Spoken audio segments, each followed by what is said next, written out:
चिंटू। अब ये नाम किसने रखा या कौन थे इसके माँ बाप, ये तो चिंटू को भी पता नहीं था। कभी छोटा सा ही बिछड़ गया था अपने माँ बाप से। धुंधली सी याद थी, वो भी मजदूर ही थे शायद। जिंदगी ऐसे ही बीती, कभी मजदूरी मिली तो मजदूरी, कभी भीख मिली तो भीख। उसे अपने जैसी ही बेघर युवती रज्जू मिली तो दोनों साथ रहने लगे। बस यूं ही हो गया गठबंधन और गृहस्थी चल पड़ी। अब इन दोनों के 3 बच्चे भी हो गए थे। इसी बीच भारत में कोरोना महामारी ने दस्तक दे दी थी। टोटल लॉकडाउन हो गया था और चिंटू और रज्जू जो कबाड़ चुनने का काम करते थे, उन्हें अब अपने झोपड़े में ही रहना पड़ता था। ये झोपड़ा भी कबाड़ के ढेर में से मिले सामान से ही बनाया था, शहर से बाहर, जहाँ शहर का कूड़ा इकट्ठा होता था। इस छोटे से घर को कबाड़ में मिले मतलब के सामान से सजाया था।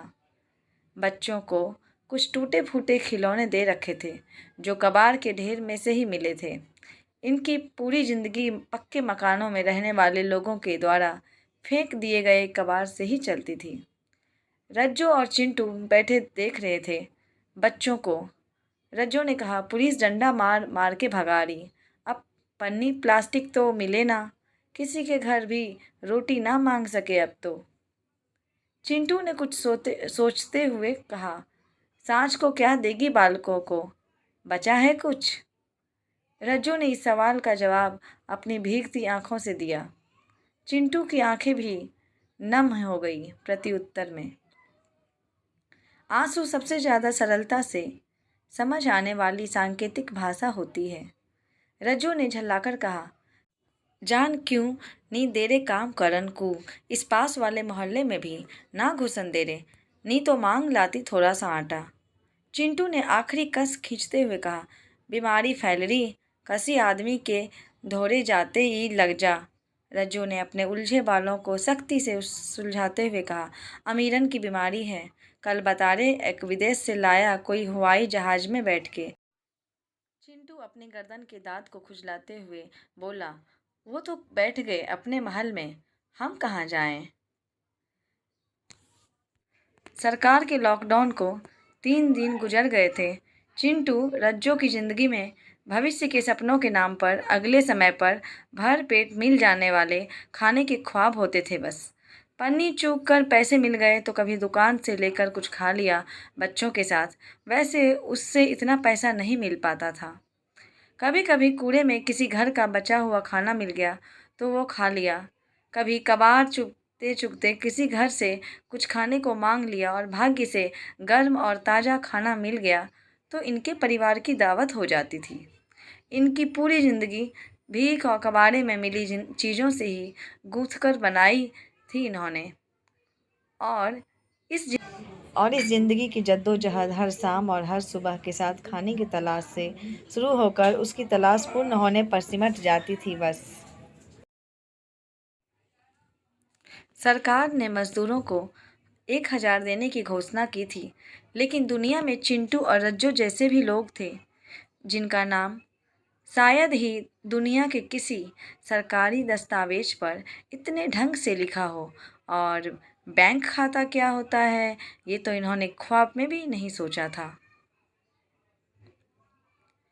इनके भाग्य को देखकर लगता था कि इनका नाम तो शायद विधाता के भी किसी कागज पर अंकित नहीं था। इनके समय बदलने का तात्पर्य बस इतना था कि सुबह से शाम और शाम से सुबह सरकारों की कोई घोषणा या योजना इनसे बहुत दूर बचकर निकल जाती थी। कुछ ऐसे ही जैसे कि आम लोग इनसे बचकर निकलते थे। कुछ ऐसे ही जैसे कि आम लोग इनसे बचकर निकलते थे। पिछले 4 दिन के लॉकडाउन से इनकी ज़िंदगी भी लॉकडाउन की तरह हो गई थी। पिछली सुबह से चिंटू और रज्जू ने कुछ नहीं खाया था क्योंकि तीनों बच्चों की भूख मिटानी ज़रूरी थी। अब कूड़ा भी कम ही आ रहा था तो उसमें भी कुछ खाने लायक नहीं मिल रहा था। अब तो बच्चों के लिए भी कुछ नहीं बचा था।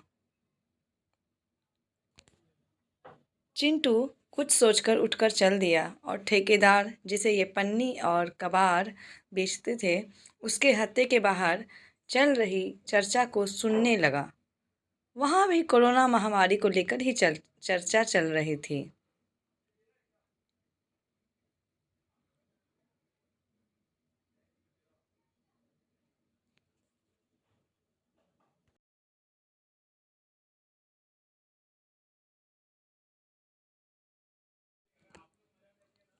चिंटू ने उस चर्चा में कुछ ऐसा सुना कि वो फुर्ती से वहाँ से शहर की ओर चल दिया। अभी वो पार्स कॉलोनी की तरफ गया ही था कि पुलिस वाले ने एक भद्दी गाली देते हुए कहा उसे रोक लिया और पूछा, रे कहाँ भागा जा रहा, रुक। चिंटू जो कभी इनके सामने सर भी नहीं उठाता था आज डट कर दुस्साहस के साथ बोला, कोरोना के पास। पुलिस वाले को लगा कोई पागल है तो ठिठोली करते हुए पूछा, रे तू के बाल पड़ेगा कोरोना का, चल भाग यहाँ से। चिंटू ने भावुकता से कहा, दीवान जी सरकार कोरोना के बीमार को अस्पताल में रोटी भी दे दीजिए तो बीमार होकर रोटी तो मिल जाएगी। कोरोना हमारे पता ना, पर बाबूजी बालकों को भूख से मरते ना देख सकूं। पुलिस के 3-4 सिपाही और एक अधिकारी भी यहाँ आ गया था। चिंटू की बात सुनकर उन सबको चेहरे जो विनोदपूर्ण मुस्कुराहट से भरे थे अब मलिन हो गए। सिपाही अब विनम्रता से बोला, सरकार पैसा भिजवाएगी तेरे खाते में भी, चिंता मत कर। और और भी व्यवस्था करेगी भाई। चिंटू ने अब आंखों में आंसू लाते हुए कहा, बाबूजी हर सरकारी व्यवस्था के लिए जितने कागज पत्तर चाह उतने तो ना हमारे पास, बस कुछ एक बना दिए हैं उन सरकारी बाबू ने, और अब कद आगे सरकार यूँ भी ना पता। फिर चिंटू ने उस सिपाही के पैरों में गिरते हुए कहा, बाबूजी यो हाड़ मांस की देह है, जीता जागता हूँ जी, पर यो ना दिखे जी किसी को भी, मुझे कुछ ना मिले खाने को, फिक्र ना, पर वहाँ रज्जो मेरी घरवाली और 3 बालक हैं जी, कल तक जो हाँ खुद ना खा के बालकों को खिला दिया, पर अब जा तो बालक लाख भी ना जी। अधिकारी ने एक सिपाही को बुलाकर पुलिस मैस से खाना मंगवाने का निर्देश दिया और चिंटू से कहा, ये जिंदा देह जिंदा रहे इसलिए ही ये सब किया जा रहा है, तू फिक्र मत कर, कोई भूखा नहीं रहेगा।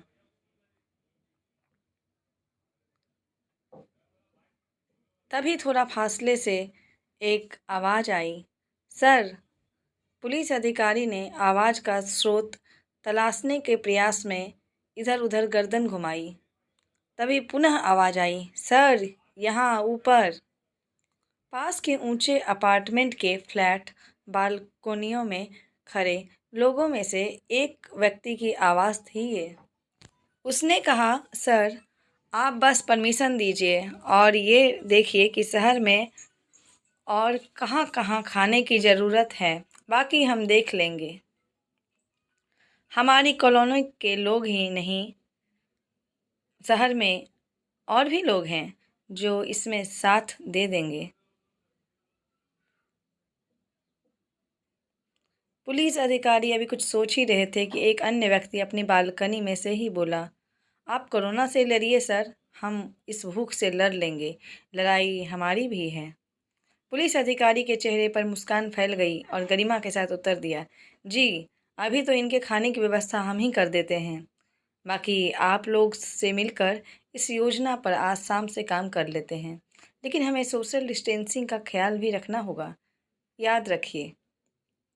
इसके उत्तर में विभिन्न बालकोनियों में खड़े लोगों की तरफ से एक हर्षपूर्ण सहमति की आवाज़ आई। अधिकारी ने चिंटू से रूपदार अंदाज में कहा, जा अपने साथ के लोगों को इकट्ठा कर, सबको खाना मिलेगा, लेकिन सभी दूर दूर खड़े होना, एक दूसरे के पास खड़े दिखाई दिए तो पहले लठ मिलेगा फिर खाना, समझ गया। चिंटू ने अपनी आंखों के आंसुओं से गिले चेहरे को पोंछा और वापस अपनी झोपड़ी की तरफ भाग लिया। तो फ्रेंड्स, आई होप कि आप सभी को ये कहानी पसंद आई होगी, और कहानी पसंद आई हो तो एक लाइक ज़रूर कर दीजिए, और चैनल पर नए आए हैं तो चैनल को सब्सक्राइब करना ना भूलिए। धन्यवाद।